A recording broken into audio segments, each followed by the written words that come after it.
Meu nome é Gisele Raila, esse é meu esposo, Wellington, e hoje a gente veio conversar um pouco aqui sobre um tema que eu acho difícil, inclusive de ser encontrado conteúdo sobre, né? Que são relatos sobre a depressão pós-parto. Muito se ouve falar, mas pouco se ouve sobre o que realmente é, né?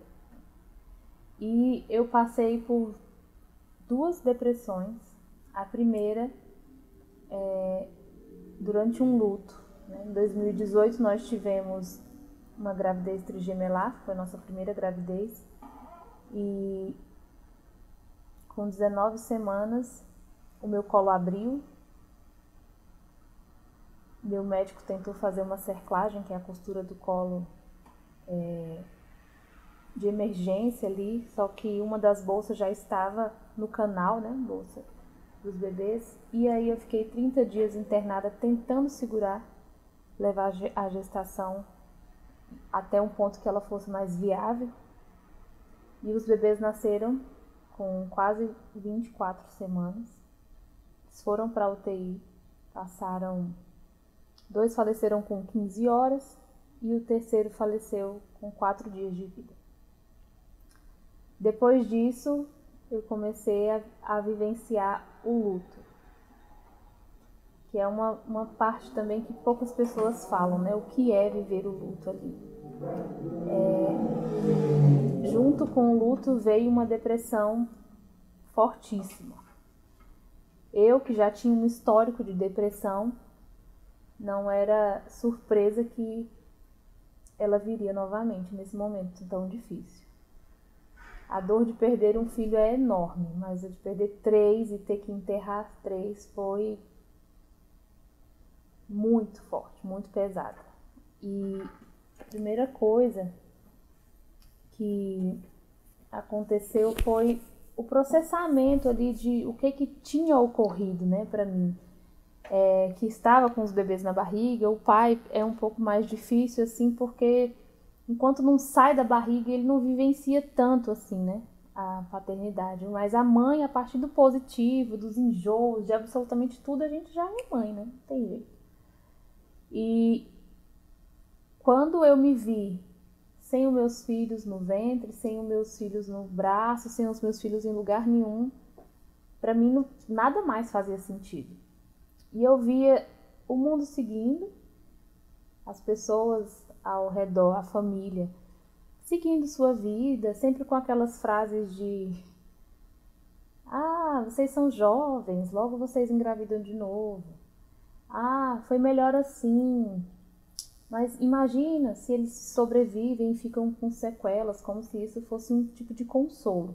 Entendo que todas essas frases são ditas numa tentativa de consolar a gente, né? Mas para quem está do outro lado sofrendo a dor, cada frase dessa é uma porrada na cara, assim. E parece que o mundo ele não está preparado para lidar, né, com o luto. E a gente muitas vezes tem que silenciar o nosso luto para poder ter um pouco de paz, porque se a gente chora na frente das pessoas, as pessoas falam o quê? Ai, meu Deus, ainda tá chorando por isso, já passou um mês, como se um mês fosse uma eternidade, né, para você sofrer por 3 filhos, por exemplo, no nosso caso, que partiu. Então, quando eu, por exemplo, saía na rua, ia encontrar com algum parente ou alguma coisa, a gente veste aquela máscara, né, e finge que tá tudo bem, quando na verdade não tem nada bem. E as pessoas perguntam, e aí, tá tudo bem? Nossa, superou, né? Que bom que você superou, você tá ótima.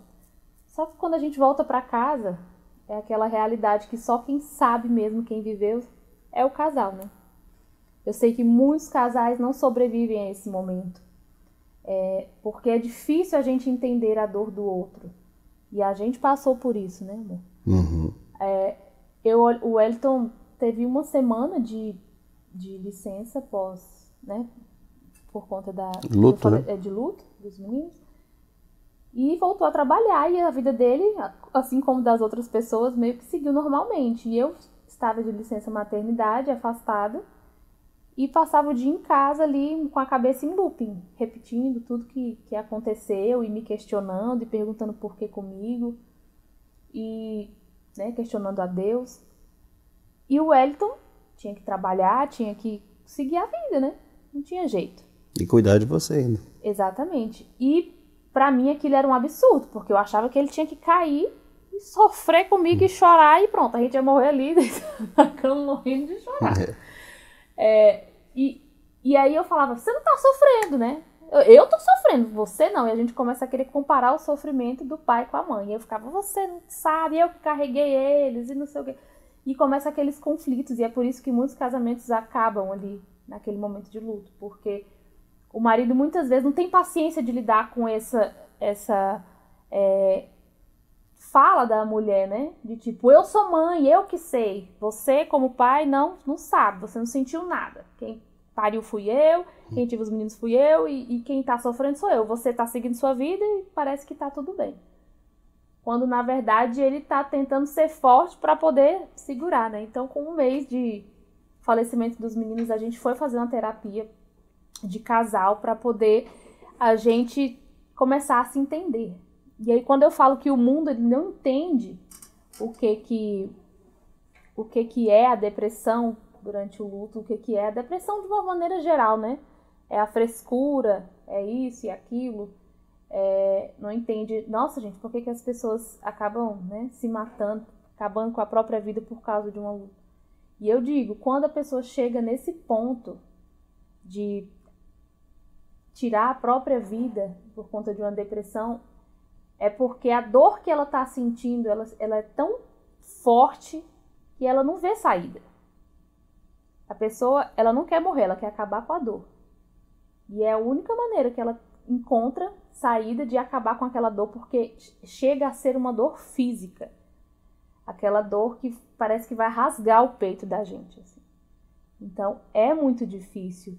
E ter que conviver com as pessoas fingindo que tá tudo bem porque você não tem o direito de sofrer é ainda mais difícil.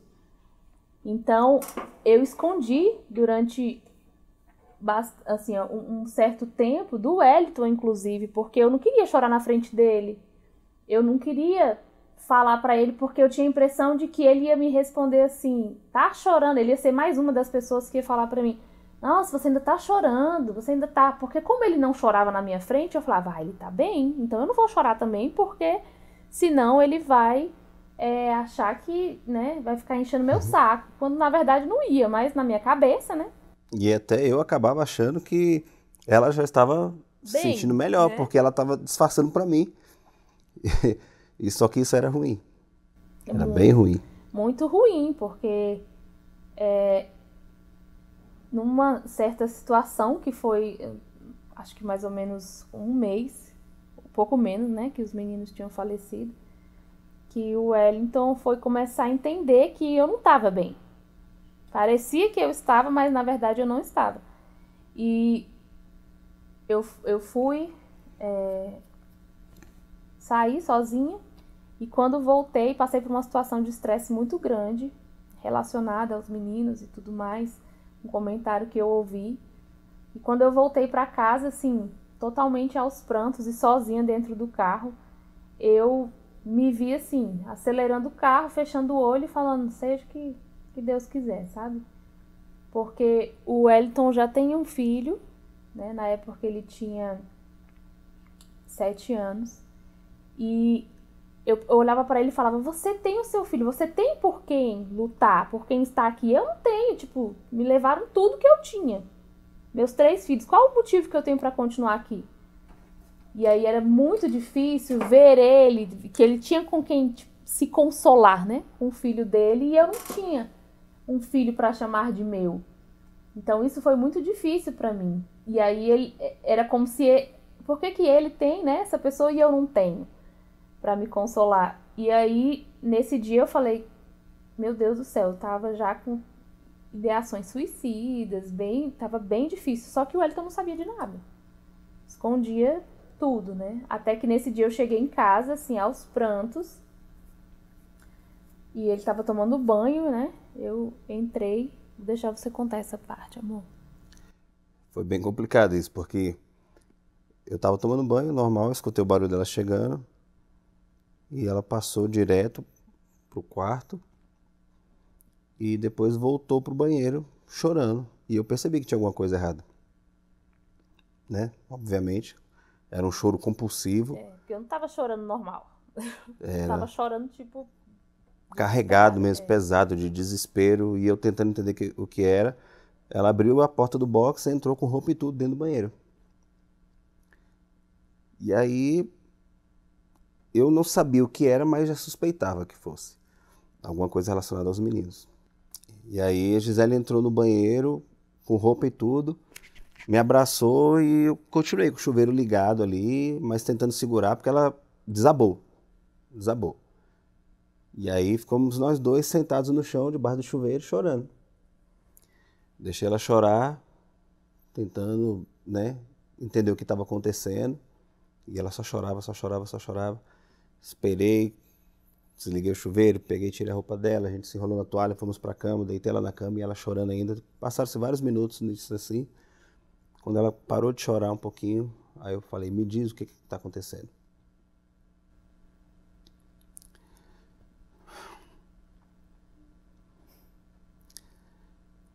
E aí ela me falou que, num ato de desespero, ela acelerou o carro, fechou os olhos, deixou o carro ir.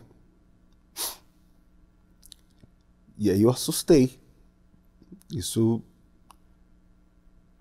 foi como se fosse um soco no meu estômago.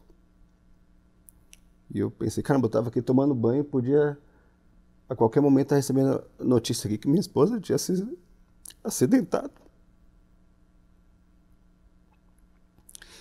E eu não estava percebendo o que estava acontecendo.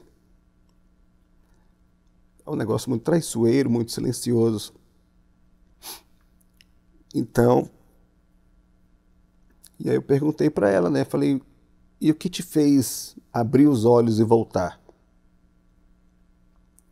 Ela falou, você. Você. E foi exatamente isso. Porque nós já tínhamos passado por muita coisa, né? Juntos, assim. E eu fiquei imaginando na hora, assim, meu Deus do céu, né? Ele também perdeu 3 filhos. E aí eu vou fazer uma besteira dessa e, enfim. Mais uma pessoa pra sofrer ainda mais, né? E aí foi quando a gente, né, foi buscar ainda mais ajuda. Eu já fazia acompanhamento psicológico, mas ainda era pouco. Então comecei o acompanhamento psiquiátrico, comecei a tomar alguns remédios. O Wellington era super preocupado, era o tempo inteiro. Ele ia trabalhar, eu passava o dia em casa, ele ligava, né, de vídeo, colocava na mesa dele, eu ficava de vídeo lá, tipo, ele olhando minha cara, eu assistindo TV, ele fazendo nada, assim, tipo... Eu trabalhando e o celular em vídeo. Só pra, tipo assim, deixa inteiro. eu ver que essa louca não tá fazendo nada. E quando ela sumia, eu batia lá. E aí ele voltava em casa umas 3 vezes por dia.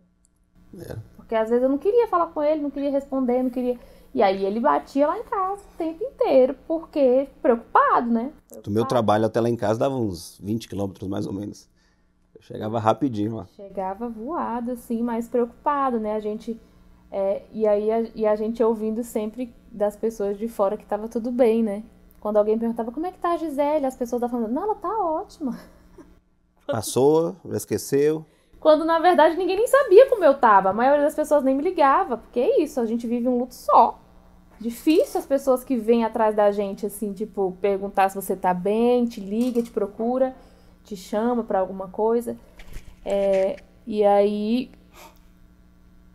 É sempre, você sai, sorri ali, finge uma coisa ali, tá todo mundo achando que tá todo mundo bem. Mas ninguém sabe que eu quase fui internada, né, numa clínica. A gente chegou aí numa clínica. Verdade. Depois disso eu fiquei preocupado. Falei, olha, eu não vou deixar você sozinho em casa. E aí a gente começou a procurar algumas clínicas psiquiátricas, mas é uma situação muito depressiva mesmo, assim. Eu cheguei na clínica e eu falei, se você me deixar aqui, aí eu enlouqueço de vez. Assim, porque não tinha nada relacionado a luto. Não tinha uma ala para isso.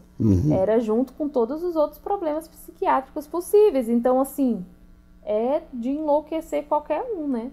E aí a minha psicóloga falou, não faz isso, porque não tem nada específico para aquele momento de luto ali que ela tá vivendo. Ela precisa, né, da família, ela precisa de vocês, ela não precisa estar dopada. Infelizmente é um momento que a gente tem que viver, né? Que a gente tem que passar por isso para não viver disso. Viver dentro disso. Então, foram meses muito difíceis, até eu, com 5 meses, engravidar do Isaac. Foi meu outro filho, meu bebê arco-íris, e foi quando eu encontrei... Por opção, né? Engravidar por opção. A gente decidiu engravidar de novo, e jamais para substituir nenhum dos meninos, porque nenhum filho vai substituir o outro. Até hoje, já se passaram 4 anos, eu ainda choro, sentindo a falta dos meus filhos.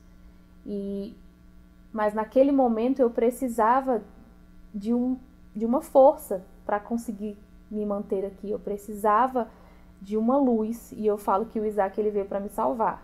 Ele veio para me tirar do fundo do poço e me dar um motivo para poder permanecer viva. E com a gravidez do Isaac foi que eu consegui começar a sair dessa depressão, né? E me restabelecer até o nascimento do Isaac. Quando o Isaac tinha 1 ano e 11 meses, eu descobri que estava grávida. E foi uma felicidade, apesar de inesperado, assim.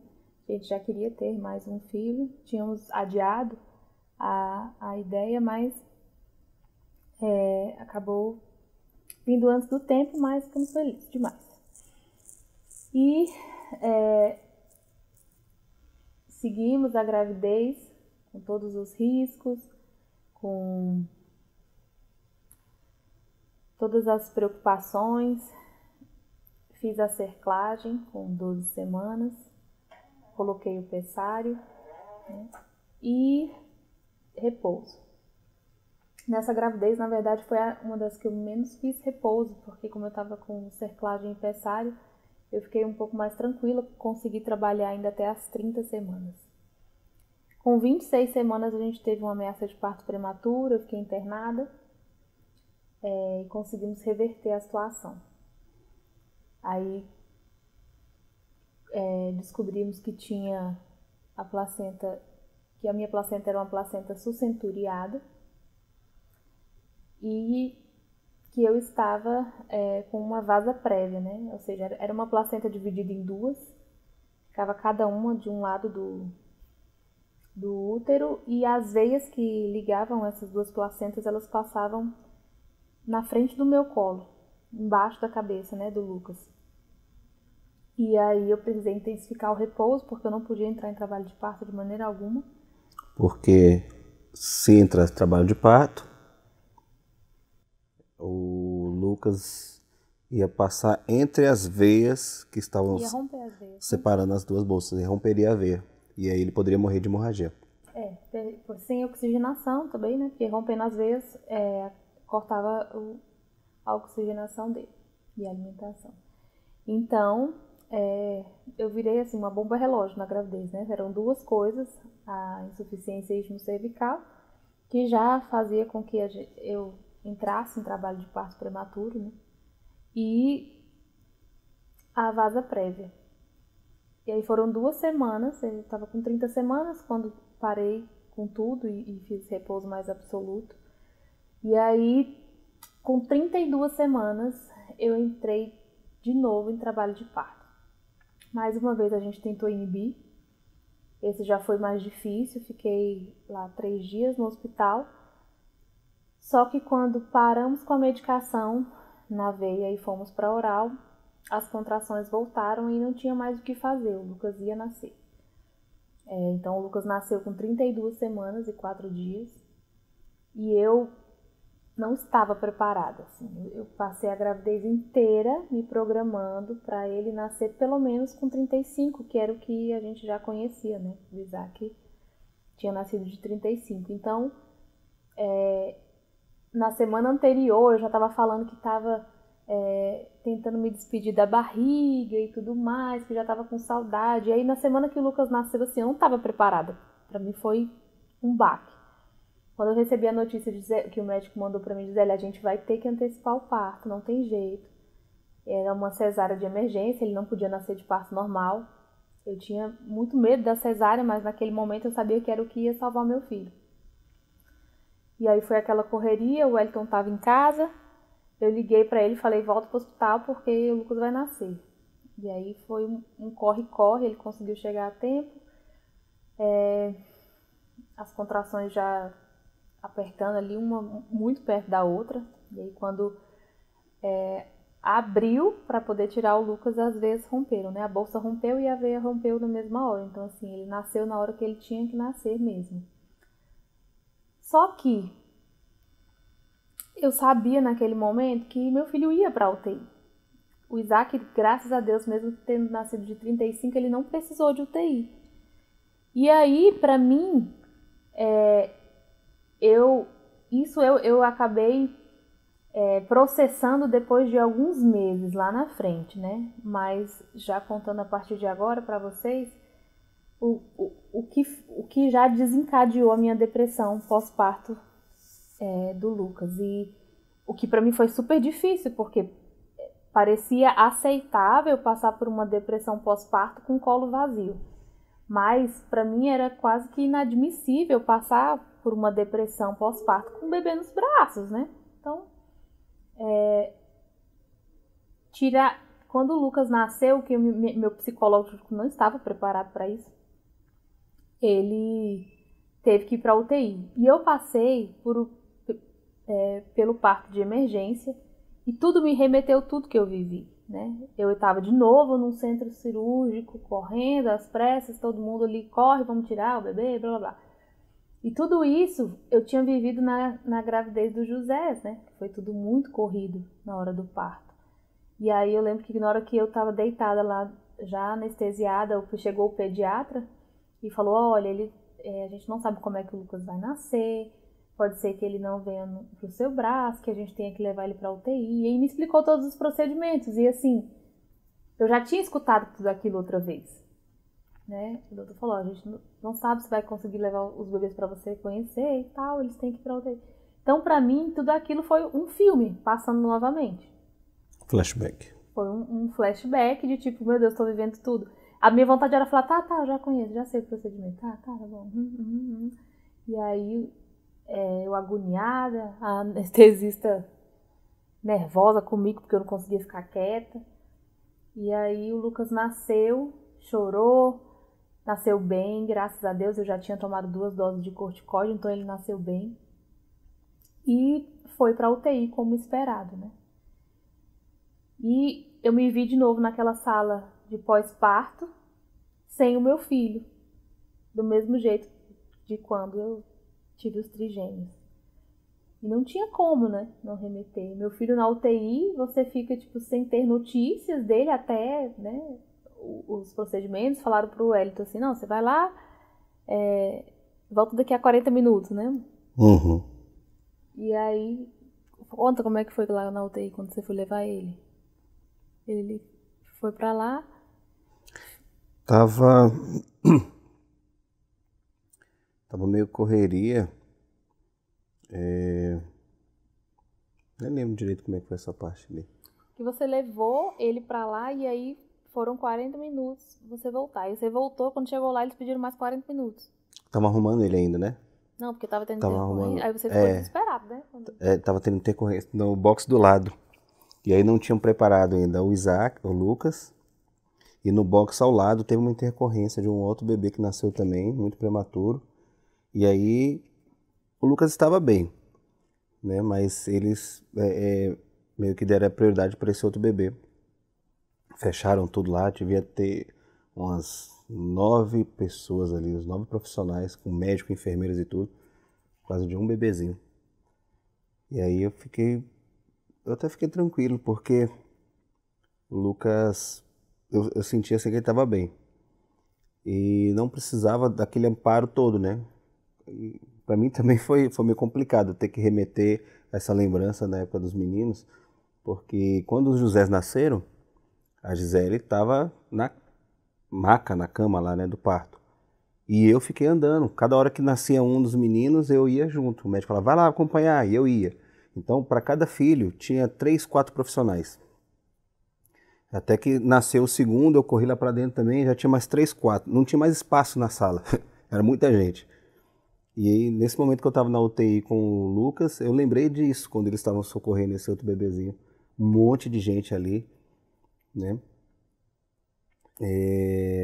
Então, em relação ao Lucas, eu fiquei até mais tranquilo, mas eu precisava dar alguma notícia para ela, né? Eu não sabia nem o que eu queria dizer direito. Não, e aí ele voltar pra lá e falar, tipo assim, ó, mandaram eu esperar mais 40 minutos. Meu coração já, tipo, e aí, gente, como assim? Aconteceu alguma coisa, né? Primeira coisa, não tem como você pensar, tipo, que tá tudo bem. Aí eu lembro que mandei uma mensagem pra uma amiga nossa que trabalhava na UTI, como é que tá o meu filho? Aí ela me tranquilizou e falou, ele é lindo, ele tá bem, tá ótimo, não sei. E aí eu fiquei um pouco mais tranquila, né? Mas eu ficava o tempo inteiro, Wellington, vai lá, Wellington, vai ver, vai. Então, assim, pra mim foi muito difícil, porque quando eu fui pra UTI ver o José, 2 já tinham falecido quando eu consegui ir pra UTI. Então, assim, ter que voltar pra dentro de uma UTI era uma coisa que eu não queria, né?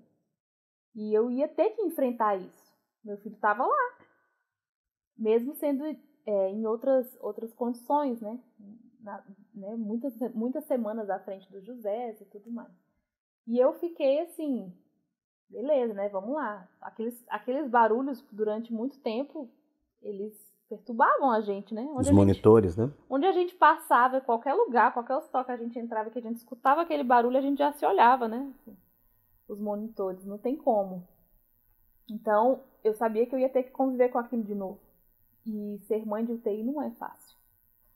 Eu passei por uma cesárea. O Lucas, graças a Deus, ficou bem na UTI. Ele passou 10 dias na UTI. Eu ia todos os dias, passava o dia todo lá, debruçada, tentando tirar leite para ele. Cada ml, um sofrimento para tirar. Passava o dia inteiro lá, 0 resguardo. Mas naquela hora eu falo que eu liguei o automático e fui. E eu fui para casa assim também. O Lucas saiu do hospital, nós fomos para casa e eu ligado no automático. E assim foi passando, o Lucas desencadeou uma PLV, uma alergia à proteína do leite. O Lucas chorava o tempo inteiro. O Lucas chorava. Gofava pra caramba. Sentia dor, chorava, era enlouquecedor, assim. Ele só chorava. E aí eu comecei a perceber que tinha alguma coisa estranha, porque eu olhava pro Lucas, eu não conseguia sentir aquele amor avassalador que eu senti pelo Isaac, por exemplo, quando ele nasceu. Eu falava, meu Deus, parece que esse menino não é meu. Eu não tinha esse sentimento. Só que eu não comentei com ninguém. Foi passando os dias. O Lucas não era apaixonado na amamentação, então era ele assim, ele mamava pra sobreviver e eu dava o peito porque ele tinha que sobreviver também. Então, era simples assim, eu tava totalmente no automático. E as semanas foram se passando, eu comecei a fazer a dieta por ele, para poder continuar amamentando. Até que eu falei pra minha psicóloga, tem alguma coisa estranha. Aí ela falou, o que foi? Eu falei, eu não consigo olhar pro Lucas e reconhecer ele como meu. Parece que eu tô cuidando de um bebê que não é meu. Parece que eu tô cuidando de um outro bebê. Né? Parece que é um sobrinho. Eu não tenho apego de filho com ele. E pra mim foi muito difícil falar isso, inclusive pra psicóloga, porque eu tava numa briga interna, né, gigante. Nessa época, assim, no Instagram eu não queria aparecer, eu tava bem mal, assim, então eu dava várias desculpas de, eu tô assim, tô cansada, e eu não tinha mais vontade de compartilhar, porque eu tava sentindo muita vergonha de mim mesma naquele momento. E eu falava, minha psicóloga falou, olha, você precisa conversar com o Wellington a respeito. E como é que eu vou falar pro Wellington uma coisa dessa? Falar pro Wellington era uma maneira de assumir, né? E reconhecer, né? Reconhecer e cair a minha ficha do que estava acontecendo. E eu falei, não, eu não consigo falar pra ele. Porque eu não queria admitir pra mim que aquilo tava acontecendo e meio que se ninguém soubesse, então não tava acontecendo. Era mais ou menos assim. E aí eu fui, aí passava mais uma semana. Ela, você conversou com ela? Eu, não conversei. Gisele, você precisa conversar, você precisa procurar um psiquiatra e tudo mais. Até que eu voltei no retorno já com 2 meses no obstetra. E aí eu falei pra ele, eu acho que eu tô com depressão pós-parto. Aí ele falou, deve estar mesmo. Tipo, mas nem entrei em detalhes, nem nada. E aí fui procurar psiquiatra, né? Expliquei tudo pra psiquiatra, chorei e tudo mais. E aí comecei o tratamento com medicação. Fui aumentando a dose gradativamente e tentando me conectar com o Lucas. E era horrível, horrível pra mim, porque eu olhava pra ele e falava, meu Deus do céu, o Lucas só chorava, só chorava, só chorava. Eu via aquele menino sofrendo o tempo inteiro e eu falava, eu sou a mãe dele, mas não me sinto mãe. Era a coisa pior do mundo, assim, pra mim, sentir isso. E eu não queria ficar compartilhando isso com o Elton, porque eu me sentia muito envergonhada. E eu queria muito amar o meu filho como meu filho, né? Aquele amor de mãe. Eu queria muito. Sentimento que você já tinha pelo Isaac, eu já né? tinha. E aí não tem como a gente não comparar. Eu olhava pro Lucas e falava, esse menino não é meu, gente. Alguma coisa aconteceu aqui no meio desse caminho. Deu ruim aqui. E foi muito difícil pra mim. Eu não, até hoje, assim, as pessoas no Instagram me cobram pra eu escrever o relato de parto. Eu não conseguia escrever o relato de parto. Eu até comecei agora. Eu vou terminar e vou postar, viu, gente? Mas eu ia pensar em escrever, eu não conseguia, porque eu não queria relembrar tudo aquilo que eu tinha vivido. Era algo que me trazia muita dor, muitas lembranças e todo, né, juntava todo o flashback do José. E eu não queria passar por aquilo de novo. Então eu pegava para escrever, não conseguia. Cara, não tá dando. E aí comecei o acompanhamento com a psiquiatra, fui tentando me reconectar com o Lucas a todo momento. E quando mudou a chave disso tudo, né? O Lucas nasceu em novembro. Em abril a gente foi fazer um ensaio do Dia das Mães. E aí eu falei, beleza, vamos fazer um ensaio do Dia das Mães, né? A minha fotógrafa do coração estava aqui em Brasília. Então vamos fazer um ensaio do Dia das Mães, né? Aproveitar que os meninos aqui e tal. O Lucas tá bem. E aí a gente foi. E tiramos um monte de fotos e tudo mais. Quando eu recebi essas fotos e vi eu e o Isaac e o Lucas juntos, foi quando parece que virou a chave. Eu recebi as fotos e eu comecei a chorar compulsivamente, como o choro que estava engasgado desde que o Lucas tinha nascido. Porque eu olhava para as fotos e eu falava, ele é meu filho. Pela primeira vez, assim, eu consegui olhar para ele e ver todo aquele amor naquelas fotos, ele sorrindo para mim, e o Lucas sempre me olhou muito apaixonado, assim, é engraçado. Depois que a Gisele me contou isso assim, e eu ainda falava para ela, né? Olha só, o moleque é apaixonado por você, tá vendo? Isso é para você apagar a sua língua. Eu conversei com ele e ele ficou, né, preocupado de novo. Ele ficava assim, tá tudo bem? E aí eu não queria contar pro Wellington justamente porque eu sabia que ele ia ficar meio surtado, né, assim, comigo de novo. Porque eu já sabia o que a gente tinha passado. E aí ele ficava todo dia assim, você tá bem? Tá tudo bem? Você vai fazer alguma coisa? Tipo, ai, me deixa em paz. Tá pensando em fazer alguma coisa? E eu, ai, cara. Né, assim, eu cheguei a ter um surto com os meninos em casa, né, nem contei isso. Teve um momento que eu pirei, assim, o Elton já sabia da situação, eu tava sozinha com os meninos, o Lucas não parava de chorar, o Isaac falando, brigando, querendo as coisas e tudo mais, e eu sozinha com os meninos. Tinha saído, né? Tinha.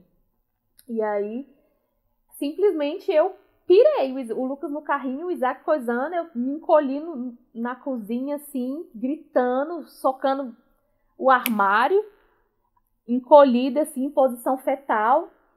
E aí o Isaac veio até mim, assim, quando viu a situação, eu nervosa, batendo, gritando e tal, e ele falava, mamãe, calma, mamãe, olha pra mim. mamãe, mamãe, respira, respira. Quando ele tá chorando muito, a gente fala pra ele, respira. E aí ele olhava pra mim e falava, respira, mamãe, respira. Calma, calma. E ia, pegava um brinquedo pra mim, olha, mãe, pega, tentando me acalmar ali. E não chora, mamãe, não chora. E aquilo foi muito difícil pra mim, sabe? Mas eu cheguei assim no meu limite de tentar segurar todas aquelas emoções dentro de mim. Eu falei, não tô dando conta, não tô dando conta. E no pós-parto do José, durante a depressão, eu podia deitar e ficar na cama o dia inteiro ali, me entregar para aquela dor. E agora eu tinha 2 filhos que precisavam de mim. 2. E eu não podia simplesmente deitar e ficar lá. Não podia. Então isso foi muito, muito difícil pra mim. Porque eu falava, Wellington, eu só queria, tipo, sumir. Mas eles precisavam de mim. Então eu tinha que estar ali, de pé, todos os dias. E aquilo foi me sobrecarregando de uma maneira, né, emocionalmente, que uma hora transbordou. E quando eu recebi as fotos do ensaio foi quando deu aquele insight de virada de chave, onde eu realmente, assim, eu agradeci a Rosana, mandei um monte de mensagem, áudio, chorando muito, falando pra ela, olha, você não tem noção do que é o seu trabalho, né? Porque ela conseguiu captar naquelas fotos algo que eu não conseguia ver no meu dia a dia. Naquelas fotos eu consegui enxergar o quanto eu amava aquele bebê, né? O quanto eu amava, o quanto eu via, tipo, é meu filho, né? Tudo mais. E foi quando realmente eu posso falar que eu saí dali literalmente curada, assim. Foi uma virada de chave que mudou tudo mesmo. Então, eu sei que é difícil, muito difícil, né? Já vivi isso 2 vezes, uma sem criança no colo e outra com criança no colo. E eu sei o quanto é difícil a gente buscar ajuda, o quanto a gente às vezes se esconde, talvez por ter outro filho, por ter vergonha de conversar com o marido, por não querer mostrar nossa fragilidade. Mas toda essa experiência me fez perceber o quanto é importante a gente buscar ajuda. Tanto com a depressão durante o luto, tanto quanto quando a gente está com os bebês no braço. Ainda mais quando a gente está com os bebês no braço, né? Porque a gente vê muita coisa acontecendo, assim, com mães em depressão que acabam fazendo loucuras. Então, assim, a gente precisa demonstrar nossas fraquezas, a gente precisa se deixar, né? Ser cuidada também. Reconhecer o problema, né? Exatamente. A primeira coisa que a gente precisa fazer é reconhecer que a gente precisa de ajuda, né? Eu demorei um tempo a assumir isso e buscar essa ajuda, assim, de fato. E é isso, espero ter ajudado vocês de alguma forma. Eu sei que muita gente vai se identificar com esse relato nosso. Talvez você esteja passando por uma depressão e não tenha percebido ainda. E então que esse vídeo sirva de alerta para que você busque ajuda. Não sofra, não passe por isso sozinho. Bom, para vocês aí, pais, maridos, fica esse alerta também, né? Porque, como eu falei, é uma doença muito traiçoeira, muito silenciosa. É difícil para a gente perceber, pelo menos na minha situação foi muito complicado, muito difícil perceber nas 2 situações a depressão, principalmente essa depois que o Lucas já tinha nascido. A depressão pós-parto, que não era do luto, né? Tem até o nome que dá nessa depressão, como é que é? Baby Blues? Não, é depressão pós-parto mesmo. Depressão pós-parto. Tem uma Baby Blues é outra, né? Baby Blues é passageiro. A depressão, ela fica. Persistente. Então, tentar conversar o máximo possível com a esposa, tentar observar ali. Às vezes tem sinais que elas podem dar, muito sutis. É difícil, mas tem que estar em cima. A conversa tem que estar em dia. Vocês têm que ter essa confiança. O casal tem que ser mais unido ali. O marido acompanhando nas tarefas, ajudando com o bebê, né? Troca de fralda, banho, acompanhando a esposa também. o cansaço físico colabora muito também com essa depressão. Porque muitas vezes a mulher se vê a única pessoa responsável pelo bebê. Então ela carrega essa responsabilidade para si. Por mais que o marido esteja ali, queira ajudar e tudo tal, mas ela assume isso para ela. E a partir do momento que ela se vê muito cansada, se vê exausta, ela já acha que está fazendo alguma coisa errada, que ela não tem capacidade, que ela é inferior para poder cuidar daquela vida, né? E ela não consegue pedir essa ajuda para a gente. Então, se você está vendo isso acontecer, você colabora, você participa, você tenta dar uma trégua para ela um pouco, né? Algumas vezes, mesmo, eu não lembro se eu já sabia ou não da depressão, mas o Lucas, como tinha a PLV, e a Gisele muito cansada de estar virando madrugadas e tudo com ele lá, eu mesmo trabalhando durante o dia, eu ficava com o Lucas sentado, passava a noite sentado com ele, para ele dormir sentado também. Senão ele gofava a noite inteira e doía, trazia muito choro. E é puxado, é um negócio que não é fácil, mas é necessário. A gente está acompanhando, está sempre próximo, muito alerta, muito atento e tentando conversar, né, da mais sensibilidade possível e a sinceridade um com o outro, porque isso é muito perigoso, muito perigoso. Então, se você conhece alguma mãezinha que teve bebê recentemente, ou né, pai também, compartilhem esse vídeo, porque às vezes eles podem estar passando por isso e nem sabem, né? Então, vamos levar informação, porque a informação ela salva vidas.